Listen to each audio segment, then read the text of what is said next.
I have never met a really good trader that was not a damn good loser. If you have a set of rules, like rules for entry of any strategy, which hopefully people listening will, and you stick to them, you'll accept that, okay, there's no strategy which wins all the time. Some strategies win some of the time, some most of the time, but there's no strategy that wins the whole time. And losing the battle, i.e. losing the trade, is part and parcel of trading. It's like a necessary business expense to ultimately winning the war and having a positive overall equity curve over the course of months and the years you'll be trading for. The only reason people fail with the plan is because they involve emotions in a loss. When price, makes a high, comes back to retest and retest the high, that happens 70% of the time. 70 to 80% of the time. So there's always a losing probability. Now, what happens when you take a loss? You take that loss as a losing probability, or do you take that loss personally? That's the difference. We're so focused on winning. I need to win. If I win, I'm going to make money. If I make things happen, I'm going to make money. And the one thing I don't want to do is lose. I don't want to be a loser. It's kind of like in where I played football in high school, there was a big, huge sign in our dressing room. And that sign said, winners never lose and losers never win. And I just want you to say it's the mentality. They bring that mentality about winning and losing into trading.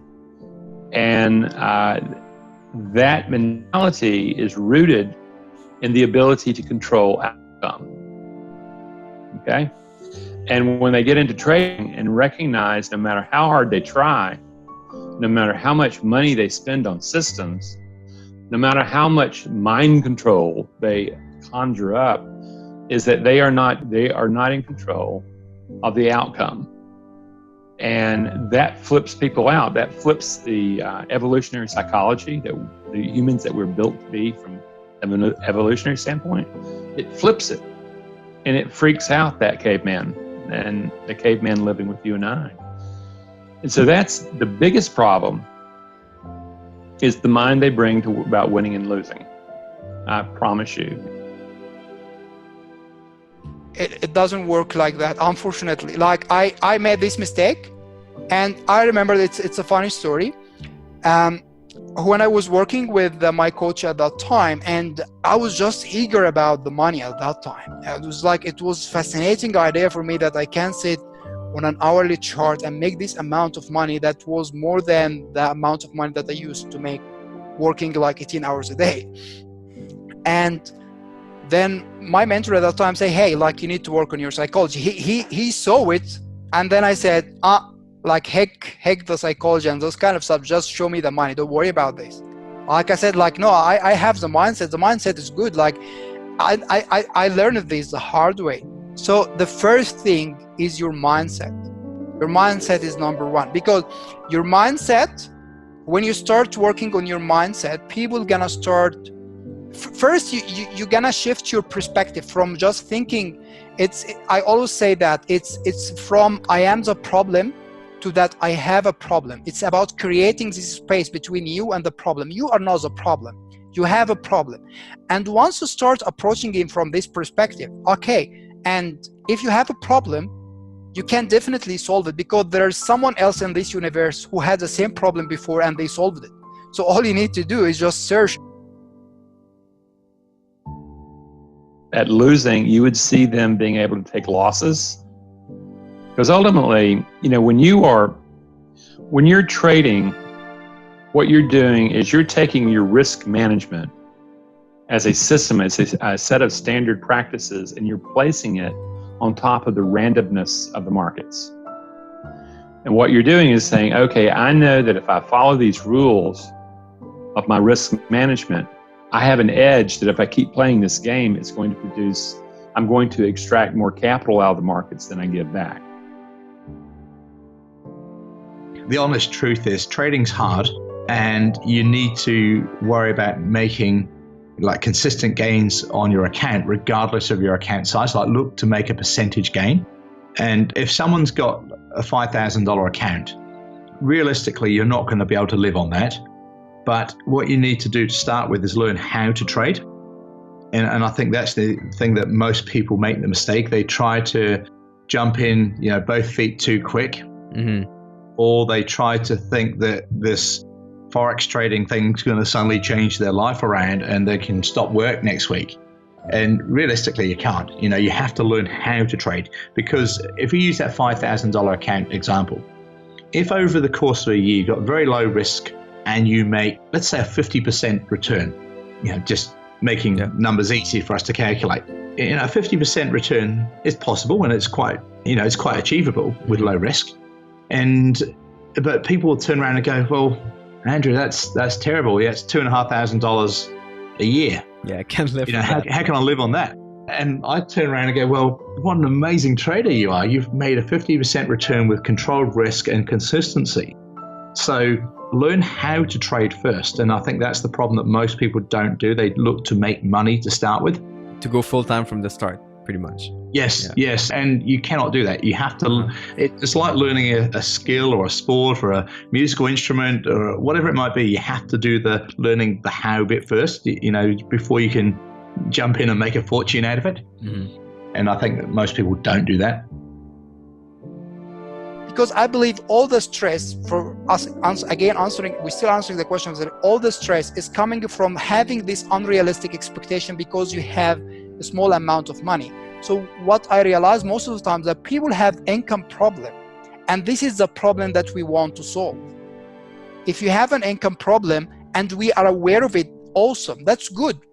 We are now aware what is the problem. Let's work on this income problem, because if you can increase your skill and your network, then the income will never be a problem.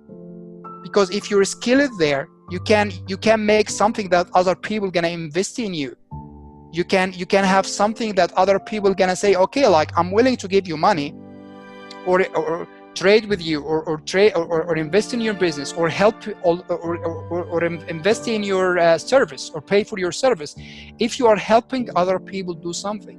So this is made for everyone. If you are struggling, and this is very important, if the income is your problem right now, you have to work on your skill and your network and your mindset, your time, your tools.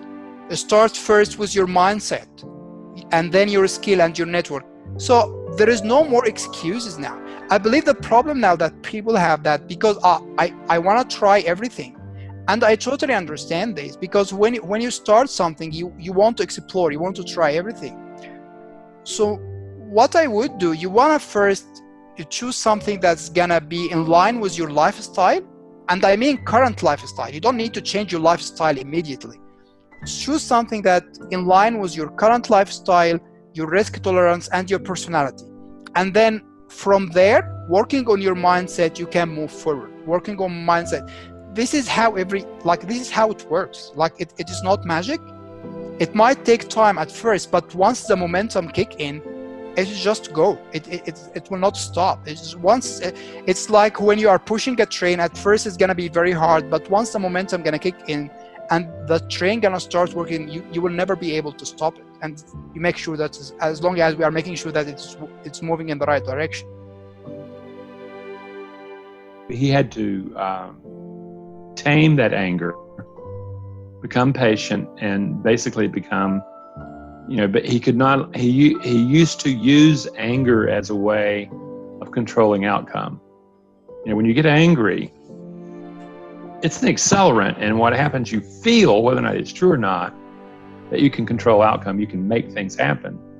And what he discovered is, no, he couldn't.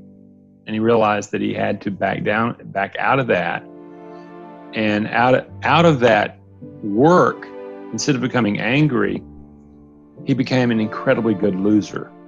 He did not stay in bad trades. He did not feed bad trades with good money. And at first, there was a part of him that wanted to save that trade, but he came to recognize and learn how to manage that impulse, that's just simply not the way to win in trading.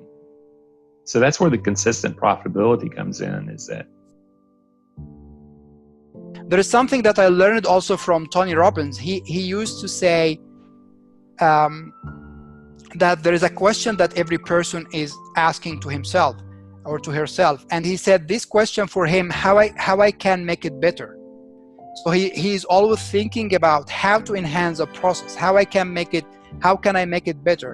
And I believe he shared one of he was talking about one of the program that he had, and people said he made it like you cannot change your life in 30 days, and people said 30 days is too much. And then he enhances the program and he made it 7 days, and people, we don't have 7 days.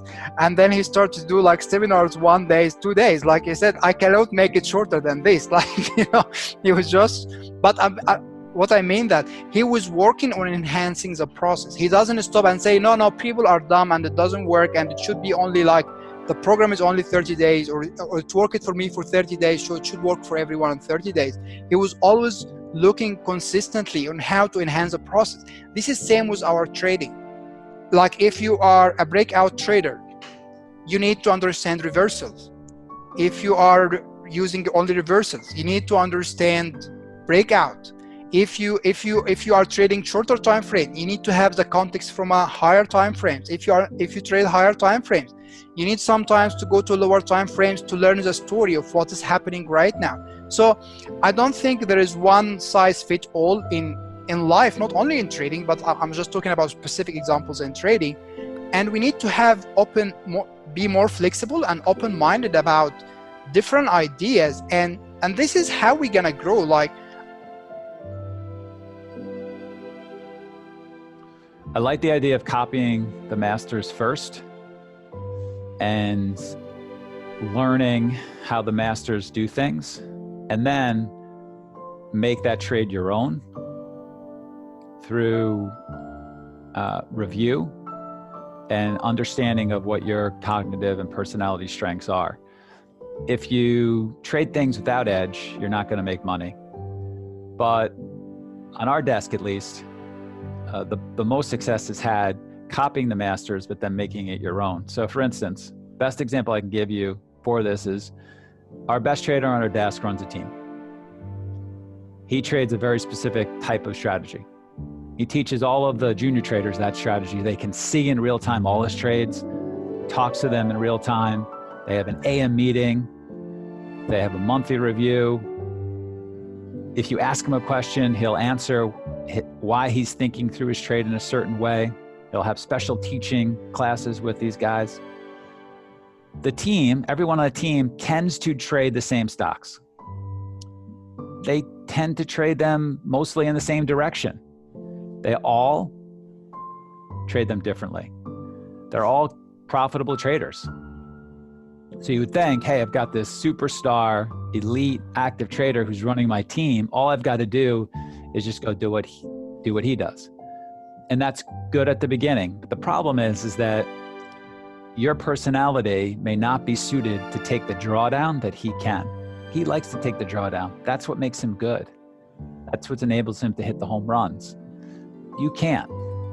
Or your brain doesn't think the way that his does. He likes to be a natural risk taker. Maybe you like to be more conservative.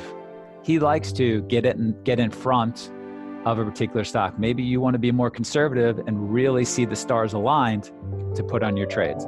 So copying masters first, making your own, and building from there.